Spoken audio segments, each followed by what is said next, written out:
Hi everyone, today we'll be going through the Notes 19C, which is our last installment of this chapter on heredity. Okay, so please take out with me your notes as we go along.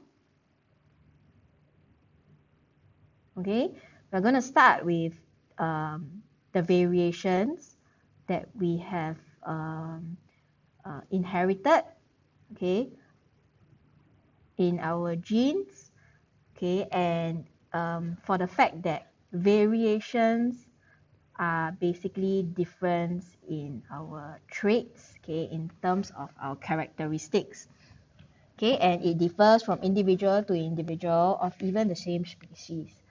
All right.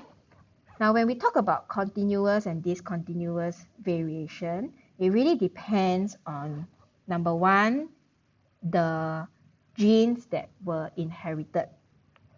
Okay, and number two, now if there are any variations, or rather if there's anything to do with the environment, okay, of how this trait is being developed, okay, now that is then what we call continuous variation.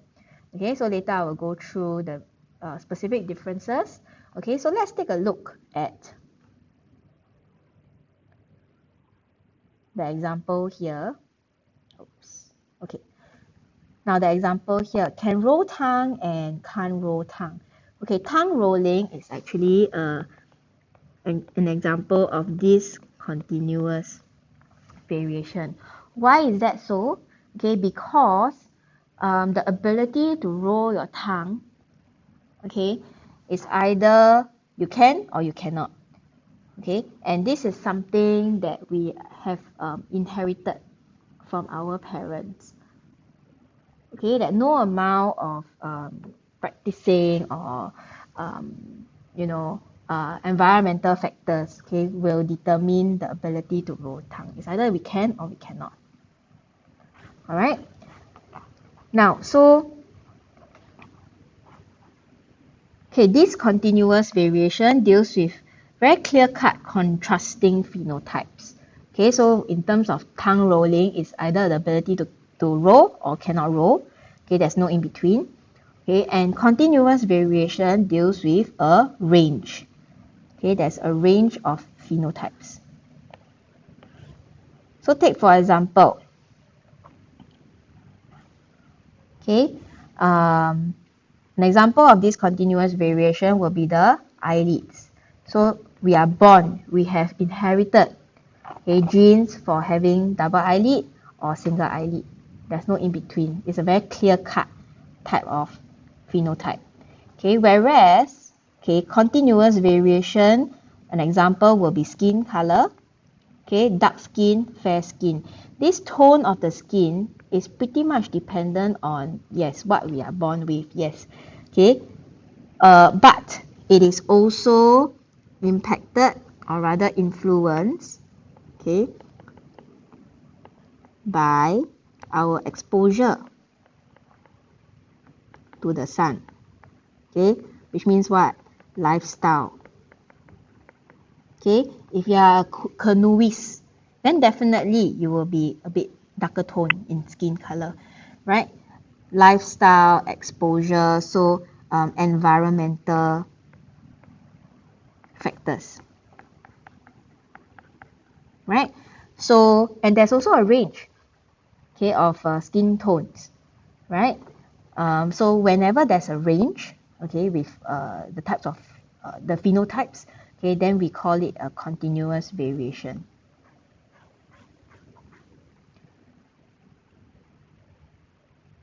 Okay, so comparing them, okay, a few clear-cut ones, right? This continuous variation deals with a few clear-cut phenotypes, okay, whereas continuous variation deals with a range of phenotypes.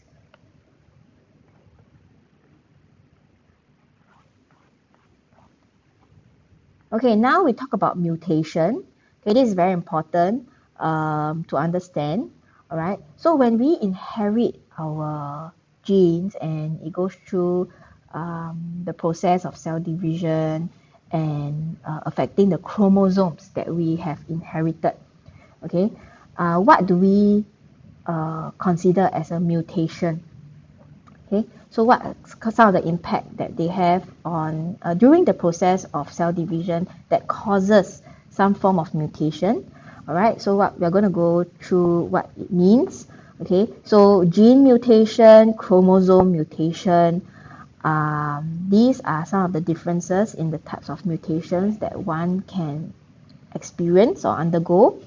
All right, now we are also going to be talking about the mutagenic agents, okay, and mutation and selection. Okay, so what is a mutation? Okay, bear in mind that there are two kinds. We have got gene kind of mutation and chromosome mutation. A mutation is simply a sudden random change in the structure of a gene or a chromosome number.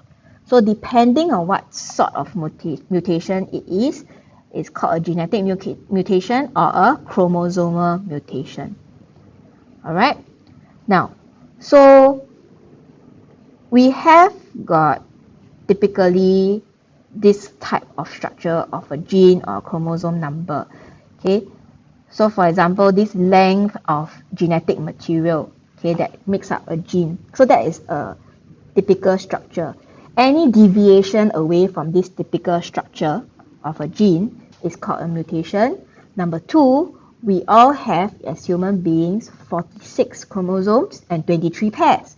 So if there's any change in this kind of number, right, a typical number, that is also considered a mutation, i.e. a chromosomal mutation.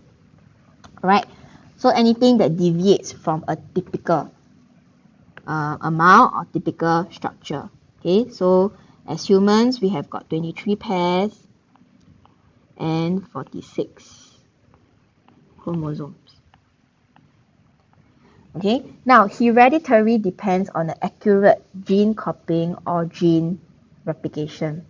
Okay, an error that can occur during replication of the gene or a chromosome is called a mutation.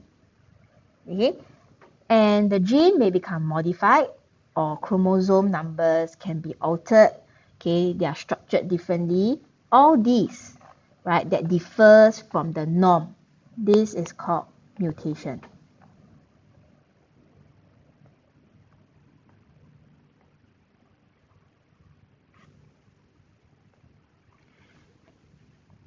Okay, now mutation can occur in normal body cells.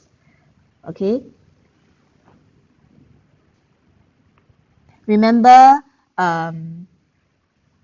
if you recall, okay, chromosomes other than sex chromosomes, which is your X and Y, okay, are called autosomes. Right? So any other body cells. Right? And these are called somatic. Right? They're called autosomes, these chromosomes. So when we have got mutation in normal body cells, all right, these are called somatic mutations. All right. Now, sometimes when we have uncontrollable replication of body cells, okay, this is what we call cancer, isn't it? Right? Cancer is basically a reproduction of cancerous cells that are replicated out of control. Okay, duplicated and replicated out of control, right? And some of the somatic mutations are responsible for this kind of cancer, right? And they cannot be passed on from the parents to the offspring.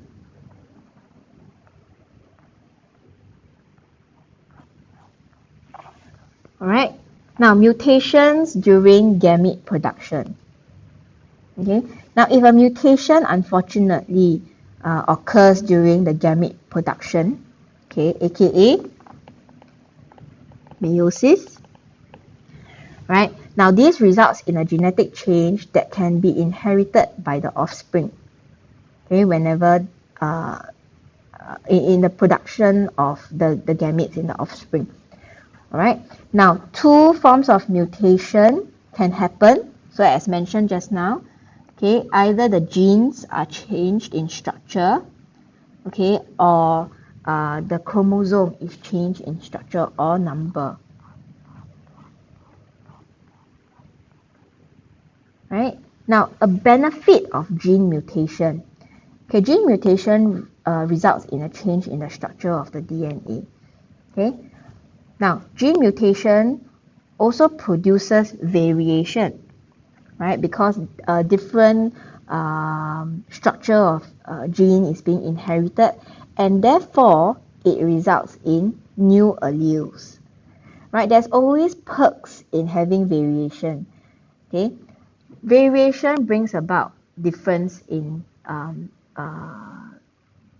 gene pool, right? Within the gene pool, there'll be more types, okay, and that increases the diversity. Now, diversity may be a good thing, okay? Now, and by and large, dominant mutations are easily detected, okay, whereas recessive ones may not be detectable, okay, for even for generations. So, in the extent to which the gene is mutated, it has different impact, okay? So, if let's say there's a huge amount of variation or mutation, okay, that causes a very huge influence or a totally different phenotype, okay, that causes some form of deformity, etc. Now, these are very, very big, those with very huge impact, okay. But if let's say the gene is mutated in a very small scale, okay, sometimes it can go undetected, it doesn't have a huge impact, and it may not impede the growth or development as much, okay. So we must be aware that there are different scales of mutation as well, okay, which will bring about different changes or different impact to the organism. Okay, some that are very how to say, cannot be missed on a very dominant mutation, okay, and these might be passed on from generation to generation. These are something like albinism, okay, and sickle cell anemia. Right, so these are examples of gene mutation. Now, so let's be very focused over here. We are talking about genes that are being changed in structure. Okay, now how does this happen? Okay, it happens because there's a recessive allele, okay, and there's a mutation in this recessive allele. All right. Now, what is albinism? It is the absence of pigments in the skin, hair, eyes of the animal and the human. So when we see an albino individual, okay, it's often characterized that they will have reddish white skin, okay, and white hair. All right. So the iris as well does not contain any pigment, so it appears red because of the blood vessels that are in it. Now, because of this absence of pigments, okay, they are very sensitive to sunlight, okay, and their skin is easily sunburned.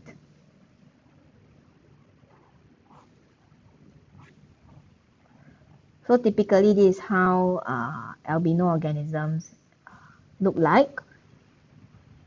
Okay, now this genetic mutation has been around for a long time. Okay, and can be passed from generation to generation. Okay, so this mutated gene is basically inherited by the next generation.